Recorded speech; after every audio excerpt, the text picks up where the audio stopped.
नमस्कार दोस्तों, आपका स्वागत है आपके अपने चैनल में wall street to Dalal street. तो जैसे हमने आपको पिछले हफ्ते रिकमेंड किया था 9,800 और 9,900 के बीच में निफ्टी को, और वहीं से आपने देखा कि एक ज़बरदस्त रैली की शुरुआत हुई थी जिसमें ऑलरेडी निफ्टी ने अपने 450 पॉइंट कवर कर लिए हैं,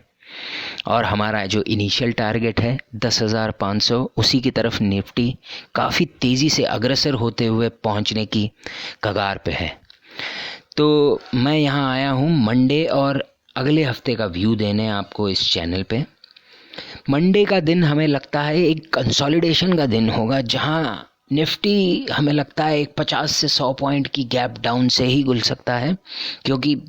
फ्राइडे के दिन यूएस में स्टॉक्स का मिला जुला सा रुझान था, जहां हमने देखा कि एसएनपी,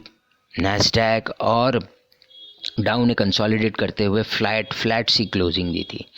तो हम इस मंदी में मंडे की हम और एक बाई कॉल ही इनिशिएट करेंगे।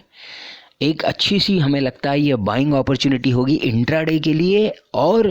पूरे हफ्ते के लिए, जहां की हम एक्सपेक्ट कर रहे हैं कि निफ्टी 10,500 का इनिशियल टारगेट हमारा रीच कर ही लेगा बुधवार तक हमें लगता है कि निफ्टी 10,500 तक चला ही जाएगा। और इसीलिए हमने आपको जो बाई कॉल दिया है 10,200 का जो कॉल ऑप्शन है, हम उसे होल्ड करेंगे अगले 2-3 सेशन में और एग्जिट कर देंगे बुधवार तक।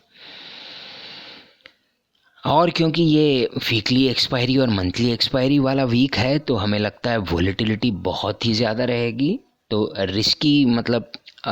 जो ट्रेडर्स रिस्क नहीं लेना चाहते ज़्यादा, हम उन्हें कहेंगे कि इस हफ्ते आप दूर ही रहिए और अपने जो लॉन्ग्स है वो आप एग्ज़िट कर दीजिए। अगर मैं चुनिंदा शेयरों की बात करूं तो रिलायंस ने तो छप्पड़ फाड़ दिया जिसे कहते हैं फ्राइडे के दिन, और जैसे आप सब जानते हैं 1750 के इर्द गिर्द जाके क्लोज हुआ है, जो इसकी लाइफ टाइम हाई क्लोजिंग है। तो जिन्होंने 900,000 पे हमारे कॉल लेते हुए, हमारा जो इनिशियल इसका कॉल था जो हमने मार्च में दिया था अपने चुनिंदा क्लाइंट्स को, उन्होंने तो अपने पैसे बिल्कुल ही दुगने कर दिए। और अभी भी हमें लगता है इसमें तेज़ी बिल्कुल बाकी है, और ये 2,000 का टारगेट हमें आराम से 1 या 2 महीने में ही आता हुआ दिखाई दे रहा है। आइडिया में भी काफ़ी वोलेटिलिटी बनी हुई थी इस हफ्ते, क्योंकि इसमें कोर्ट का जो चल रहा है और कोर्ट ने इन्हें और थोड़ा सा समय दिया है ये रकम जुटाने का या एक प्लान देने का, जिसमें ये 20 साल में या 10 साल में एक जो पैसे हैं एजीआर के वो जमा करेंगे। तो आइडिया ने तो साफ मना कर दिया और कह रहे हैं कि उनके पास पैसा बिल्कुल नहीं है। बट ऐसे जो बोर्ड रूम्स में चल रहा है कि आई थिंक वोडाफोन कुछ पैसे डालेगा, या तो कोई बड़ा इन्वेस्टर, बड़ा प्लेयर आएगा और इन्हें बेल आउट करेगा। तो अगर ये न्यूज़ होल्ड करती है और ये न्यूज़ अगर सच होती है, तो हमें लगता है 8.5 के स्टॉप लॉस के साथ इस शेयर को भी आप बिल्कुल होल्ड कर सकते हैं, और जो 12 और 15 का टारगेट है वो तो बड़े ही आसानी से 1 या 2 महीने में ही रीच हो जाएगा।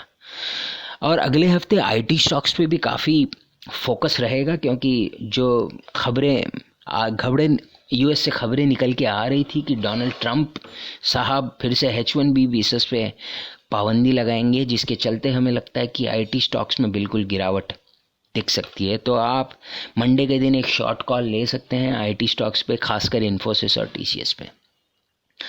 तो भाइयों और बहनों, दोस्तों, अगर आपको हमारे स्टॉक टिप्स अच्छे लगे और हमारी जानकारी से आपको फ़ायदा हुआ है, मुनाफा हुआ है, तो आप बिल्कुल लाइक कर सकते हैं हमारे चैनल को, आपके दोस्तों में भी फॉरवर्ड कर सकते हैं, सब्सक्राइब कर सकते हैं हमारे चैनल को। और दोस्तों, जैसे मैंने कहा, मुनाफा ज़्यादा कीजिए और घाटा कम।